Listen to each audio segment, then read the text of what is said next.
देखिए बलूचिस्तान की सकाफत का एक खूबसूरत शाहकार। ये है रिवायती बलोची कार्ता, जिसकी खूबसूरती उसकी नफीस कढ़ाई और मुनफरिद डिज़ाइन में छपी हुई है। इस सियाह रंग के लिबास पर रंग बिरंगे धागों से की गई कढ़ाई, छोटे शीशों और रिवायती नक्शो निगार ने इसे एक खास पहचान दी है। बलोची कढ़ाई सिर्फ एक डिज़ाइन नहीं बल्कि सदियों पुरानी सकाफत, मेहनत और फिनकारी की अलामत है।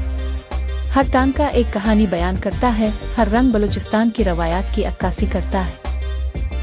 कारीगर ख्वातीन अपनी महारत और सब्र से ऐसे खूबसूरत लिबास तैयार करती है जिन्हें पाकिस्तान समेत दुनिया के मुख्तलिफ हिस्सों में पसंद किया जाता है।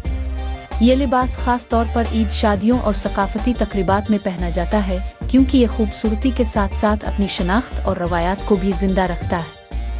बलोची कार्ता सिर्फ कपड़ा नहीं बल्कि बलूचिस्तान की तहजीब, मोहब्बत और फिन का एक खूबसूरत नमूना है।